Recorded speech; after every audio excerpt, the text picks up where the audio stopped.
대해서 우리에게 항상 얘기하는 것들 중에 하나가 좀 어려운 것들이 좀 많이 있죠. 히브리서는 뭐 믿음에 대한 것들도 있고 이제 근데 우리에게 좀 이렇게 주로 얘기하는 것들은 뭐냐면 땅의 것을 생각하지 말고 하늘의 것을 생각해라 라는 것들입니다. 그러니까 이제 이 세상을 살아갈 때에 저와 여러분이 무엇을 추구하고 있고 무엇을 바라보고 있고 어떤 삶을 살고자 하는 것에 대한 소망함에 따라서 우리의 삶의 패턴들이나 방향성들이 많이 바뀌겠죠.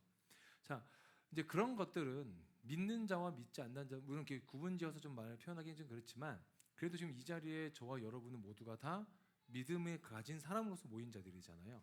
그러면 우리 세상 사람들은 우리를 어떠한 모습으로 얘기할까요? 어떠한 타이틀을 가지고 얘기하잖아요. 뭐라고 표현할까요? 저 여러분에게 교회를 다니는 사람으로 표현할까요? 아니면은 믿음을 가진 사람이라고 표현할까요? 아니면 도덕적으로 알맞은 사람이라고 알맞은 사람? 어떤 사람으로 얘기하죠? 우리의 타이틀은 세상에서 여러 가지 이야기들을 해도 합축적으로 얘기하면 우리는 그리스도인이잖아요. 믿으십니까? 우리는 그리스도인이죠. 예. 우리는 그리스도인인데 그럼 이 그리스도인이 뭐라는 거예요? 이 그리스도인은 어떤 사람들입니까? 예수 그리스도를 믿고 그분의 삶을 쫓아가고 그분의 삶을 닮아가고자 하는 사람들을 우리는 뭐라고 한다고요? 그리스도인이라고 한다는 거죠. 근데 이 그리스도인이 되기 위해서는 아까 말씀드린 것처럼 가장 먼저가 중요한 건 뭐예요? 예수 그리스도를 믿어야 된다는 거예요. 근데 이 믿음이 어디서 오는 겁니까? 믿음은 어디서 온다고 그래요? 믿음은 자 한번 말씀 읽어볼까요? 믿음은 들으면서 나고 들음은 뭐예요? 누구의 말씀이에요? 암송하라고 제가 했는데 믿음은 들으면서 나며 들음은 그리스도의 말씀이라고 되어 있죠. 근데 이 그리스도의 말씀은 제가 전에도 말씀드렸지만 세 가지로 나눌 수 있습니다. 하나는 우리가 지금 보고 있는 이 뭐예요? 성경 말씀, 기록된 말씀이죠. 두 번째는 뭡니까? 제가 이곳에서 지금 선포하고 있는 선포된 말씀, 선포하고 있는 말씀, 예수님의 입술로 선포된 말씀. 그리고 세 번째가 뭐죠? 세 번째가 육신으로 오신 말씀이신 예수 그리스도. 근데 이제 오늘에 대해서 이 말씀에 대한 얼마나 큰 힘이 있는지를 좀 보려고 합니다.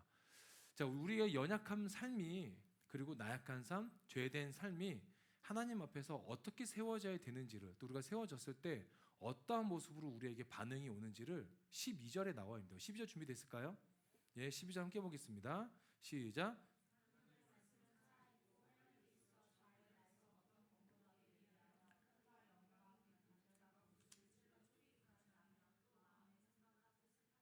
자, 하나님의 말씀은 첫 번째 뭡니까? 살아있대요. 살아있다는 건 무엇을 뜻하죠? 생명력을 얘기하는 겁니다. 생명이 있다는 것은 반응을 한다는 거고 누군가에게 영향을 끼친다는 거죠. 그러니까 하나님의 말씀은 저와 여러분에게 어떠한 힘이 있어요? 하나님의 말씀의 생명이 우리에게 주어지고 그 생명이 내게 왔을 때 우리 또한 그 생명에 반응할 수 있다는 거죠. 여러분, 생명이 있다는 것은 단순히 이 문자로 끝나는 게 아니라는 거죠. 지금 저와 여러분이 보고 있는 이 말씀, 기록된 이 말씀은 그냥 단순히 글자, 로고스가 아니라 뭡니까? 살아 있어서 우리 삶에 영향력을 끼친다는 거죠. 그럼 이제 여러분과 저의 삶을 좀 돌아보는 거예요. 그럼 나는 이 말씀의 영향력을 받고 있느냐는 겁니다. 말씀의 영향력을 받고 계십니까? 제가 오늘 아침에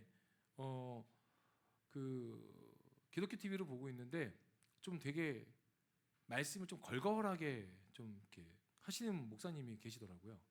근데 그 목사님이 그 말씀에 대해서 설교 시간에 말씀에 대해서 얘기하신 것 중에 하나가 뭐였냐면 말씀을 너무 아껴서 품고만 다닌다는 거죠. 그러니까 너무 아껴서 품고만 다니니까 이 말씀의 의미와 말씀이 내게 주는 영향력이 내게 들어오지 않는다는 거죠. 여러분 그 어렸을 때 그런 거 해보셨나요? 그 가을이나 봄에 이렇게 떨어지는 낙엽을 주워다가 어렸을 때 저 초등학교 때도 그런 거 했었거든요. 웬 책상? 예? 책상이 말고요. 코팅해가지고 그거를 이렇게 압축해서 이렇게 간직하거나 뭐 그러지 않나요? 저는 그런 걸 했었거든요. 근데 그거를 우리 아까 얘기한 것처럼 책상에 껴놓기도 하고 그리고 어디 뭐 이렇게 이렇게 좀 이렇게 기념할 수 있게끔 뭔가 꽂아놓기도 하잖아요. 그런데 이거를 내가 보지 않으면 이거는 그냥 뭐예요? 그것에 꽂아놓고 까먹으면 이거는 그냥 그곳에 있는 쓰레기에 불과한 거죠. 말씀도 마찬가지예요. 표현이 좀 과격하지만 내 말씀을 품고만 다니고 읽지 않고 영향을 받지 않는다면 이 말씀은 뭡니까? 그냥 소설책에 불과하지 않는 거죠. 근데 우리는 이 말씀을 실제로 믿고 있는 사람들이잖아요. 아멘? 여러분 진짜 말씀을 믿고 계십니까? 말씀을 믿고 있다는 건 그 생명력, 말씀의 생명력이 내게 주어졌다는 거예요. 말씀을 믿지 않으면 어떤 일이 벌어지는 줄 아세요? 내 식대로 사는 거죠. 내가 원하는 거, 내가 원하는 방향대로 내가 내 삶을 끌어가는 겁니다. 하나님의 말씀은 중요하지 않아요. 왜? 내 삶이 먼저니까. 하나님의 말씀 내게 영향력을 주지 않는 거죠. 왜? 영향력 받지 않으니까 내 식대로 사는 삶이 정답인 것처럼 보여지는 거죠. 아니에요, 여러분. 인간은 자신의 방향대로 목적대로 살아가는 순간 죄에 빠져버립니다. 그래서 우리 그 다음 구절이 뭔지 아세요? 다음 구절 12절에 살아있고 뭐가 있대요? 살아있고 활력이 있대요. 활력은 운동력을 얘기하는 거예요. 우리 강아지 키우는 분도 계시죠? 강아지. 제가 오늘 아침 며칠 전에 운동하고 이렇게 새벽에 운동하고 오는데 되게 여리여리한 자매님이 강아지 한 두세 마리를 이렇게 3마리 정도 된 것 같아요. 우리 요즘에 좀 처음 봤는데 허리에 강아지 목줄 이렇게 해가지고 이렇게 풀고 다니는 게 있더라고요. 아세요, 여러분? 아시죠? 그 허리에 그 밴드를 차고요. 강아지 그 줄을 여기다 걸어가지고 그냥 끌고 가더라고요. 근데 그 자매님이요, 걔한테 끌려가요. 그러니까 내가 아무리 땡겨도 강아지 3마리가 한 목적으로 가니까 이게 끌려가는 거예요, 이렇게. 그러다가 결국엔 어떻게 되는지 아세요? 화내요. 가지 말라고. 일로 가야 된다고. 근데 강아지 3마리를 혼자 감당이 안 되는 거죠. 그러니까 끌려가는 거예요. 여러분, 운동력이라는 건 뭐냐면 내가 가고자 하는 길의 방향성을 하나님의 말씀이 원래 하나님의 뜻에 있는 방향성으로 이끌어간다는 거예요. 말씀의 영향력을 받는다는 건 내가 원하는 삶의 방향성이 바뀐다는 거죠. 내가 원하는 삶의 방향성에서 하나님이 원하시는 방향성으로 틀어진다는 걸 얘기하는 거예요. 내 안에 생명력이 있고, 내 안에 하나님의 생명력이 있고, 내 안에 하나님의 운동력이 있고, 활력이 내 안에 주어져 있다면 내가 원하는 삶을 사는 것이 아니라 하나님이 원하시는 삶의 방향으로 틀어져 있다는 거죠. 그러니까 이게 없는 사람들의 특징이 뭔지 아십니까? 이게 없는 사람들의 특징이 이상한 계획성들을 많이 세워요. 본인이 감당하지도 못한 일들, 수많은 일들을 벌립니다. 성인 ADHD라고 표현하기도 하지만 그걸 신앙으로 얘기하고 뭐 다른 거지만, 다르게 표현하면 내 삶의 줏대가 없는 거죠. 내가 무엇을 하고 살아야 될지, 어떤 삶을 살아야 될지. 힘이 들면 나눌 수 있는 거잖아요, 교회라는 곳이. 그러지 않나요? 근데 그게 쪽팔리다고 생각하는 거죠. 여러분, 그건 쪽팔린 거 아니에요. 나누지 않는 게 쪽팔린 거예요. 제가 금요일날 금요철 때 얘기했지만 사람 눈치 보지 말라고 말씀드렸잖아요. 그 잠언서 나누면서. 여러분, 혼자 다 하실 수 있습니까? 아니잖아요. 내가 할 수 없으니까 하나님이 붙여주신 지체들이 있는 거잖아요. 우리 교회 어떻습니까? 처음에 개척부터 그 사모님 계시지만 처음에 개척해가지고 3주인가? 한 달 좀 지났나? 제가 사모님한테 울면서 얘기했어요. 나 개척 못하겠다고. 나 그만두고 싶어. 근데 그게 벌써 11년. 개월수를 따지면 벌써 140개월 정도 지난 거잖아요. 130개월 정도. 근데 그 시간 동안 저도 정말 다양한 삶의 계획성들을 따졌어요. 목회를 하면서 일도 해보고, 저도 택배 일 해봤고요, 이삿짐 센터 일도 해보고, 가구 옮기는 일도 해봤어요. 개척하고. 그거 아침 새벽 7시에 나가가지고 오후 4시에 끝나는데 그때 당시만 해도 5만 원 받았거든요. 5만 원 받고 와가지고 이렇게 집에서 이제 땀 뻘뻘 쩔어가지고 이제 샤워하는데 온몸이 다 상처인 거예요. 막 차에 가서 막 긁혀가지고 가구 옮기다가. 그거 보고 현타 오는 거예요. 내가 왜 이러고 살고 있지? 나의 삶은 목회자고 이 사명을 가지고 살아야 될 어떤 그 사역을 감당을 해야 되는데, 내가 지금 하고 있는 건 전혀 다른 이삿짐 센터 일을 하고 있고, 가구 일을 하고 있고, 택배 일을 하고 있는 거죠. 나는 도대체 뭐 하는 사람이지라는 게 좀 현실감이 좀 오는 거죠. 아니 분명히 하나님이 말씀하셨고 또 말씀에 순종했고 뜻이 있기에 개척을 했고 교회를 세웠는데 사람은 안 보이네? 돈이 없네? 그 자꾸 어떻게 돼요? 돈이 있는 곳을 쫓아가게 되는 거예요. 사람이 없으니까 사람이 있는 곳을 보는 거예요. 옛 과거를 이제 계속 빠져 있는 거죠. 우리 제가 섬겼던 그 교회들, 부교육자로 있었던 교회들은요, 뭐 합시다 그러면요, 기본적으로 200~300명씩 모이거든요. 다 모이지 않아도 한 300명씩 모여요. 근데 그게 당연한 거예요, 여긴 거죠. 근데 내가 개척해가지고 저도 뭐 3년, 길어야 5년 안에 100명 될 걸 생각했어요. 웬걸요? 11년 동안 12명, 14명이네요. 그 교만함과 과거에 빠져있는 뭐라 해야 될까요? 감정들이 빠져나오지 못하니까 자꾸 옛날을 보는 거예요. 내가 옛날에 어땠는데 어디 가니까 여러분 지금 멕시코 우리 북중미 월드컵 하고 있잖아요. 제 동생이 전화가 와가지고 아빠 나 진짜 학교에 있는 사람들하고 제 동생 학교에서 일하는데 그 학교에 사람들 그 운동을 못 보겠대요. 축구를. 그러니까 왜? 그러니까 그 멕시코로 다녀오신 분이 계시는데요. 20년 전에 다녀오신 분이 계시는데 계속 여기는 막 뭐가 어떻다고 20년하고 지금하고 얼마나 갭이 차이 납니까? 여러분 20년 전에 위례 어떤 땅인 줄 아세요? 여기? 어떤 땅이었대요? 여기 그냥 산이었어요. 여기 아무것도 없었어요. 여러분 송파 지금 막 비싸잖아요. 40년 전에 어땠는 줄 아십니까? 40년 전에 뽕밭이었어요. 뽕밭. 잠실도 다 메꾼 거예요. 그거. 죄송합니다. 너무 나이 들어 보이죠? 근데 과거에 빠지면 계속 내가 어디 가보니까 여기 좋더라. 어디 가니까 어디 좋더라. 저도 그러고 살았어요. 저 러시아 선교 갔을 때요. 전 유럽 사람들 진짜 세계 최고 사람들이라고 생각했어요. 유럽 사람들. 막 여유 넘치고요. 외국인들 막 한국 사람들 막상 가봐요. 외국인들한테 여러분 맞지 않으면 다행입니다. 칭칭총이라고 뭔지 아시죠? 얼마나 그 동양인들 비하하는 거예요. 이번에도 우리 한국전하고 체코전 할 때 뒤에서 멕시코 사람들이 한국 유튜버 뒤에 찍혔잖아요. 동양인 비하 포즈 했다가 신상 다 털립니다 이제. 그럼 과거에 빠질 거 하나도 없어요. 그러니까 내가 너무 내 자아가 강하고 내 과거에 빠져 있는 게 강하고 내가 생각했던 내 경험과 지식이 너무 강하면 이 활력이 내게 영향을 주지 못하는 거예요. 끌려가야 되는데 내가 오히려 끌려고 하는 거죠. 하나님께 끌려가시기 소망합니다. 하나님께 끌려가면요, 여러분 우리 인생이 망하진 않아요. 근데 여러분 식대로 살아보세요. 제가 장담합니다. 그거 하나는 100% 망합니다. 망하는 길은 정말 쉬워요. 하나님 없이 살면 망해요. 그리고 죽는 거예요, 여러분. 이 죽음은 육체적인 죽음을 얘기하는 게 아니라 영적인 죽음을 얘기하는 겁니다. 관계가 끊어지잖아요. 관계가 끊어지면 어떻습니까? 하나님과요. 말씀이 들리지도 않고 내게 영향도 주지 못하고 그 생명이 내게도 있지 않는 거죠. 자, 세 번째, 좌우의 날성 어떤 검보다도 예리하되어 관찰하신다는 거죠. 관찰력이 뛰어납니다. 하나님의 말씀은. 그리고 네 번째가 뭐예요? 혼과 영과 및 관정과 골수를 찔러 쪼개신대요. 파쇄적이라는 거예요.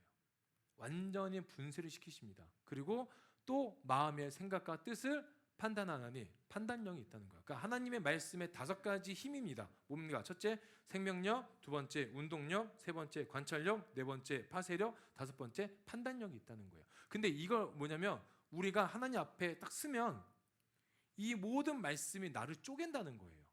이런 우리 저거 배웠잖아요. 제사법. 우리를 각을 뜨는 거예요. 하나님의 말씀으로. 다 하나하나 살까지 다 뜯어내는 거예요. 그래서 13절 볼까요? 자, 우리 13절 띄워주세요. 말씀 읽겠습니다. 시작. 지으신 것이 하나도 그 앞에 나타나는 않음이 없고 우리의 결산을 받으시기에 눈앞에 만물이 벌거벗은 것 같이 드러나느니라. 자, 하나님의 말씀이 내게 다 어떻게 된다고요? 이 마음으로 말면 내가 다 쪼개진다고 했잖아요. 각이 떠지고. 근데 그게 어떻게 돼요? 그 모습 그대로 하나님 앞에 결산을 보고한다는 거예요. 이 결산이란 단어가 12절에 있는 말씀과 동일어입니다. 로고스예요. 헬라어로. 근데 12절에 있는 로고스는 말씀으로 내게 세워지는 거고 13절에 나오는 결산이라는 단어 헬라어의 결산이라는 로고스의 단어는 보고한다는 거예요. 자, 이렇게 보시면 돼요. 내가 하나님 앞에 섰습니다. 그 말씀으로 나를 완전히 낱낱이 드러내요. 내 삶이 어땠는지 다 드러나는 겁니다. 그러고 나서 내가 하나님 앞에서 내가 어떻게 살았는지를 누가 보고해요? 내가 보고한다는 거예요. 하나님, 저 이렇게 살아왔습니다. 어떠세요, 여러분? 지금 여러분의 삶을 하나님 앞에서 보고한다면 어떻게 보고하실 수 있겠어요? 어떠세요? 당당하게 보고하실 수 있습니까? 아니면 조금만 더 기회를 주십시오라고 얘기하겠어요? 당연히 후자겠죠, 우리는. 왜 그런 줄 아세요? 저도 마찬가지지만 항상 후회가 되고 아쉬움이 남는 삶이거든요. 더 사랑하지 못하고, 더 아끼지 못하고, 더 나눠주지 못하고, 더 베푸지 못하고, 더 내 중심적인 삶을 살았기 때문에 하나님 앞에서 할 말이 없는 거예요. 제가 그걸 믿진 않는데 그래도 요즘에 좀 영향을 받은 어떤 그 한 분의 간증이 있었습니다. 여러분이 되게 아실만한 도서 출판사의 대표님이시거든요. 장로님이세요. 근데 그분이 어떠한 일로 인해서 혼수한테 빠지셨어요. 근데 여러 가지 영적 체험을 하다가 한 가지만 나눠주셨어요. 제가 그걸 보고 참, 나도 좀 저런 말을 듣지 않기 위해서, 또 저런 말을 들었을 때 확실하게 고백할 말이 있어야 되겠구나 했던 게 있었어요. 그게 뭐냐면, 그분이 여러 가지 일을 거치고 어떤 알 수 없는 존재 앞에 섰습니다. 근데 그분이, 근데 어떤 알 수 없는 존재가 그 대표님에게 한 가지 질문을 했다는 거예요. 근데 그분이 말씀하시기에는 그 어떠한 존재인지 모르는 그분이 누가 봐도 자신의 느낌상 하나님인 것 같다는 거예요. 근데 그 하나님의 질문이 뭐였냐면, 뭐였을 것 같아요, 여러분? 전 그 질문을 받아보고요, 너무 제가 창피했어요. 어떤 질문이냐면, 얼마나 사랑하고 왔느냐라는 거예요. 너가 그 땅에서 얼마나 사랑을 하고 왔느냐. 전 그 질문, 저는 뭔가 되게 큰 하고 대단한 질문이 나올 줄 알았거든요. 근데 그분의 영적 체험의 간증을 통해서는 나오는 건 그거였어요. 얼마나 사랑하고 왔느냐. 여러분, 우리가 결산을 보고할 때 누군가 만일에 하나님이 이런 질문을 하신다면 할 말이 있으세요? 있으십니까?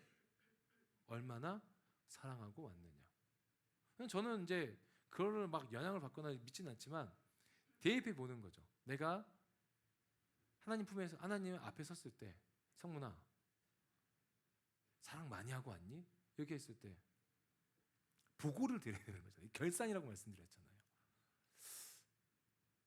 부족한 것 같은데요. 그러면 오케이, 너가 인정했어, 지옥 이럴까요? 그러지 않으시겠죠. 근데 내가 어떻게 대답할까? 지금의 삶을 봤을 때는 아니오라고 대답할 수밖에 없을 것 같은 거예요. 그래서 여러분, 하나님 말씀 앞에 내가 서 있으면 내가 정말 처절하게 발가벗긴 채 서 있다는 거예요. 완전히 발가벗긴 채 내 삶을 하나님 앞에 보고한다. 보고하실 수 있겠어요? 그러면 분명히 우리를 비우는 한 존재가 있습니다. 뭘까요? 사단들이죠. 역시 너는 사단의 자녀였어. 역시 너는 부족한 자녀였어. 라고 계속 우리를 비웃고 우리를 침소하고 참소하겠죠. 그런데 하나님은 어떤 분이십니까? 우리에게 더 큰 위로와 힘을 또 피할 길을 주신 분이죠. 그래서 14절에 보시면 돼요. 14절 함께 하겠습니다. 시작. 그러므로 우리에게 큰 대제사장이 계시니 승천하신 이 곧 하나님의 아들 예수시라 우리가 믿는 도리를 굳게 잡을지어다. 자, 접속사가 들어오죠.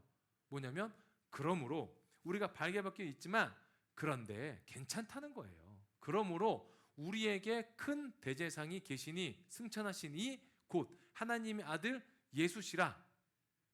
우리가 그분 앞에 벌거벗긴 채로 서 있어도 우리의 대원자시고 우리의 중보자시고 우리의 구원자이신 예수 그리스도가 계시기 때문에 괜찮다.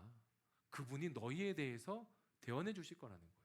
그러므로 우리가 믿는 도리를 굳게 잡으라는 거예요. 이 믿는 도리는 뭐냐면 헬라어로 호물로가이라고 합니다. 뭐라고요, 여러분? 좀 어렵죠? 하지만 이거 하나 외워두시면 좋아요. 호물로가이, 우리가 다 아는 단어예요. 교회를 다니면 다 아는 단어. 우리가 예배 전에 뭐 하죠? 트레이요? 예배 전에 뭐 하죠? 기도 말고 호물로가이는 기도라는 단어 아니에요. 되게 알아요. 다 알고 쉬워요. 여러분, 하나님, 여러분은 이렇게 한번 볼까요? 예수님이 그런 얘기 하시잖아요. 너희는 나를 누구라 하느냐? 이렇게 질문하시잖아요. 자, 한번 볼까요? 기석이. 예수님이 기석이한테, 우리 기돌이라고 하죠, 요즘에. 요즘 기도의 영향력이 굉장히 아직은 미미해요. 괜찮습니다. 자, 기석이.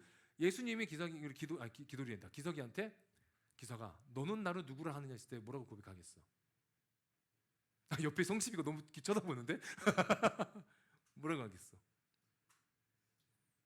계십니까? 이럴 거야? 뭐라고 하겠어? 거룩한 존재. 자, 이거를 뭐라고 표현하죠? 기석이의 이거를, 그러니까 무슨 고백? 신앙 고백. 맞아요. 여러분, 호몰로가이는 신앙 고백이라는 뜻이에요. 그래서 뭐라고 표현하냐면, 믿는 도리를 굳게 잡을지어다. 이 14절에 신앙 고백 3가지가 다 나와 있어요. 한번 볼까요? 띄워주세요. 자, 그러므로 우리에게 큰 대제사장이 계시니 승천하시는 이 곧 하나님의 아들 예수시라. 라는 건 첫 번째는 인간이시기도 하신 예수 그리스도를 얘기합니다.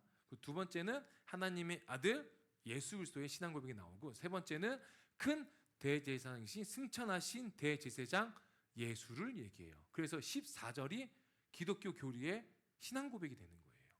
인간 예수, 성육신이죠. 그리고 뭡니까? 하나님의 아들, 신의 아들, 하나님과 동등하신 분, 그리고 죽으시고 부활하셔서 승천하신 하나님의 아들 예수 그리스도, 그분에 대한 믿음을 굳게 잡으라는 거예요. 그러면 우리가 그분 앞에 결산할 것이 있다 할지라도, 그냥 발개 벗긴 채로 우리가 그분 앞에 서 있어야 되는 상황이 생긴다 할지라도, 그 믿음을 갖고 있으면, 그분을 굳게 잡고 살고 있으면 우리가 말할 수가 있다는 거죠. 우리를 영벌이 있는 지옥이 아닌 영원한 생명과 위로와 안식처인 그 곳으로 함께 하신다는 거죠. 그러니까 여러분, 세상에 풍파가 없는 사람은 없습니다. 그러나 우리가 해야 될 부분들은 뭐냐면, 그분에 대한 절대적인 믿음을 갖고 그분을 놓치지 말고 살아야 된다는 거예요. 그분이 어떤 분이십니까? 우리 15절에 나와 있습니다. 15절 함께 읽을까요? 시작. 우리에게 있는 대제사장은 우리의 연약함을 돈정하지 못하실 이가 아니요 모든 일에 우리와 똑같이 시험을 받으신 이로되 죄는 없으시로다. 자, 여기서 얘기하는 동정은 좀 어려운 말로 표현하면요, 체휼이라고 하거든요. 체휼이 뭔지 아세요? 동정은, 그러니까 체휼은 내가 똑같이 인간의 고통을 경험한 분이라는 얘기예요. 그래서 그 똑같은 일을 경험했기 때문에 너희의 아픔을 다 아시고 우리의 연약함을 다 아신다는 거예요. 여러분, 가장 큰 위로가 뭔지 아십니까? 내가 겪은 일을 저 사람이 겪었을 때 내 아픔을 공유해 줬다는 거예요. 제가 예전에 한번 말씀드렸는데 이렇게 말씀드릴게요. 제가 좀 입에 담기도 좀 힘든 일인 게 뭐냐면, 부모가 가장 큰 아픔은 자녀가 먼저 내 곁을 떠날 때예요. 제가 자녀상을 겪은 분들의 위로는요, 함부로 하지 못합니다. 제가 정치적인 표현이나 이런 걸 잘 안 하지만 좀 이렇게 하나 보고 좀 울컥했던 건 뭐냐면, 그 소방관 분들, 먼저 순직하신 분들을 이제 그 모시고 이제 어떤 뭐라 해야 될까요? 모시고 어떠한 일을 좀 이렇게 계획하고 있었는데, 어떠한 날을 기념하고 있었는데, 그분들을 기리는 날이겠죠. 근데 거기 계신 분들이 서로가 서로를 위로했다는 거예요. 다 부모님들, 아내들, 남편들이 모여서 다 같은 일을 겪으신 분들이잖아요. 그분들의 아픔은요, 누가 함부로 위로하지 못합니다.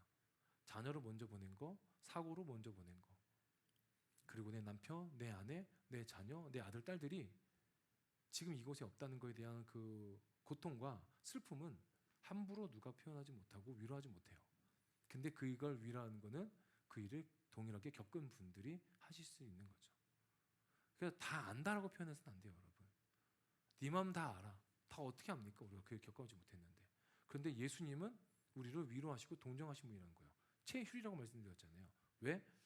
우리의 모든 아픔을 함께 겪으셨던 분이기 때문에.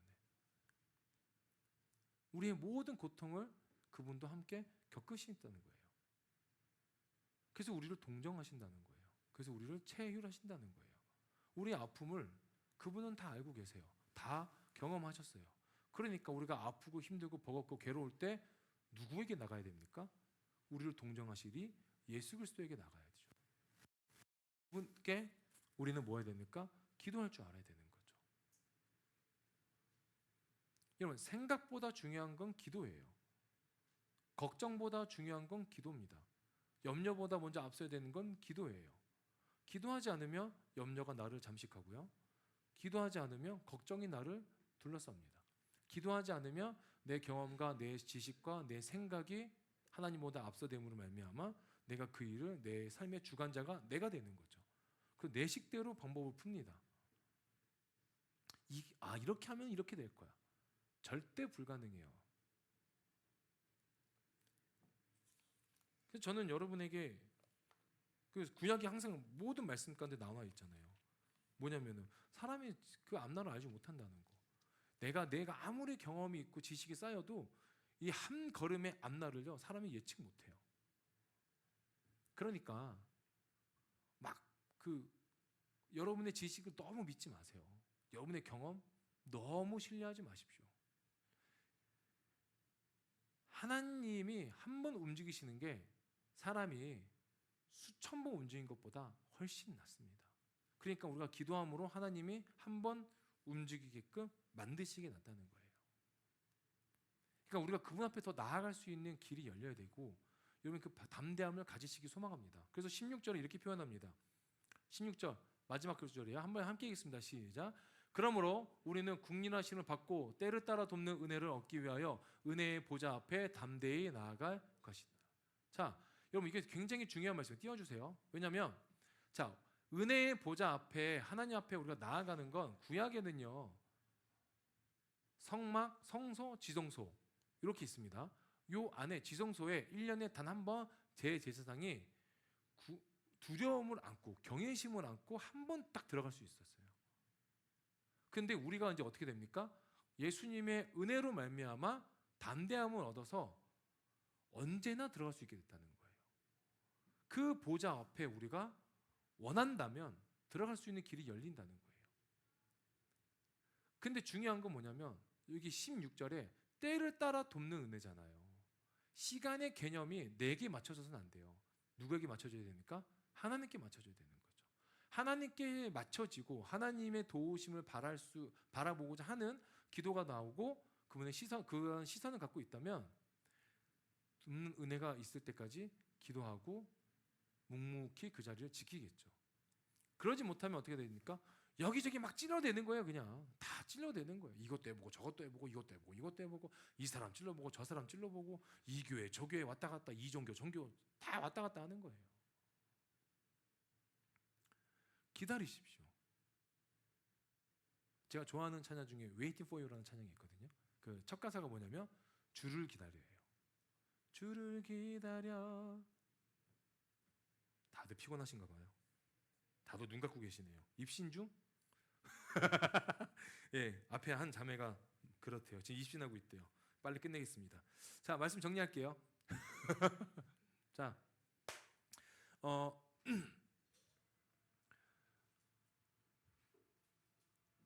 히브리서를 통해서 저와 여러분이 알 수 있고 받아들여야 되는 것은 뭐냐면, 자, 로고스의 의미가 두 가지라는 거. 자, 12절, 13절의 로고스의 의미가 다르다고 했죠. 12절의 로고스는 우리를 다 벌거벗습니다. 벌거벗긴다는 거죠. 그분의 말씀은요 절대적이에요. 그래서 우리 구약에 보면은 푸른 마르고 꽃은 시드나 주의 말씀은 뭐라 그래요? 영원하다 그래요. 근데 여러분 이 말씀을 그대로 빗대서 얘기하면 그 영원하신 말씀이 우리에게 주어졌는데 왜 우리는 그 영원하신 말씀을 신뢰하지 못하고 믿지 못하냐는 거예요. 영원하다잖아요. 왜 사람의 말 한마디에 혹합니까? 목회자의 말 혹할 거 하나도 없어요. 요한에 엄청난 고백이 있지 않습니까? 나는 뭐라 그래요? 나는 광야에 외치는 자의 소리다라고 되어 있어요. 메시지를 보셔야지 메신저를 보서는 안 돼요. 근데 우리는 이 목사님, 저 목사님, 이 교회, 저 교회, 이 사람, 저 사람 와 하고 쫓아가지 않습니까? 우리가 쫓으실 분은 예수님 말고는 없어요. 그 예수님 쫓아가기 위해선 이 말씀의 기준과 말씀의 방향성대로 살면 돼요. 요즘 저도 마찬가지지만 요즘 청년들이 엄청 약하더라고요. 신앙적으로, 육체적으로, 정신적으로 너무 약해요. 너무 약하니까 맨날 위로 질질 짜요. 물론 그럴 수 있죠. 울 수 있어요. 피곤할 수 있고 넘어질 수, 자빠질 수 있고 그럴 수는 있죠. 그러니까 말씀 가운데 있잖아요. 수고하고 무거운 짐진 자 다 내게로 내가 너희 쉬게 하리라. 근데 그 다음 말씀이 뭐예요? 나의 짐은 쉽고 가볍다고 했잖아요. 나의 멍에는 쉽고 가볍다예요. 와서 위로받고 거기에서 머물러 있는 것이 아니라 하나님이 쥐어주시는 짐을 지고 다시 살아야 돼요. 근데 맨날 울어요. 맨날 아프대요. 언제 살아납니까? 예수님은 살아나셨는데 왜 우리는 자꾸 죽어있냐고요. 그러니까 자꾸 감정에 요동이 막 휩쓸리는 거 아닙니까? 여러분, 저도 감정이 엄청 연약한 자잖아요. 로봇 아니에요, 저도. 근데 말씀에 들어가 보고 말씀대로 살아가려고 말씀에서 나를 발견하고 보니까 주의 말씀이 나를 살게 한다는 거예요. 하나님의 말씀을 신뢰하시기 소망합니다. 그분이 우리의 삶을 쪼갤 때 그의 말씀이 우리의 삶을 망가뜨리려고 하는 것처럼 보일 수 있겠지만 그게 우리를 살리는 겁니다. 우리의 연약함을 다 아신대잖아요. 그럼 그분께 고백하십시오. 하나님 배고파요. 하나님 힘들어요. 하나님 새 힘을 부어주십시오. 회복시켜 주십시오. 은혜 주십시오. 위로 주십시오. 뭐라도 얘기해야죠. 그분 앞에. 여러분 기도하십니까? 기도하십니까? 너무 죄송한 얘기지만 전 그거 아직은 못 믿겠어요. 기도하신다고요? 그럼 보여주십시오. 저한테 기도하는 모습이 어떤 건지, 기도해서 내가 어떻게 변화됐는지를 저한테 보여주십시오. 왜 기도하는데 삶의 모습은 그대로입니까? 왜 하나님의 말씀을 신뢰하고 있는데 아직도 나의 그 영향력은 없습니까? 기도가 부족할 수도 있고요. 기도의 방향성이 달라질 수도 있고 방향이 맞지도 않을 수도 있어요. 그럼 어떻게 될까요? 더 깊이, 더 간절히, 더 그분을 찾으셔야죠. 이 시간 기도할 텐데요. 정말 간절히 그분을 찾으시기 소망합니다. 정말 전심으로 그분 앞에 온 마음 다해서 온 힘으로 그분을 찾으시고 부르짖으시고 그분 앞에 다르게 막 중언부할 거 하나도 없어요. 단 하나 원하는 바를 그대로 얘기하십시오. 하나님 살려주십시오. 고쳐주십시오. 도와주십시오. 하나님 보고 싶습니다. 만나고 싶습니다. 그렇게 고백하시는 저와 여러분들에게 소망합니다. 우리가 말씀 생각하시면서 함께 기도하시겠습니다. 기도합니다. 참 좋으신 하나님 아버지 감사드립니다.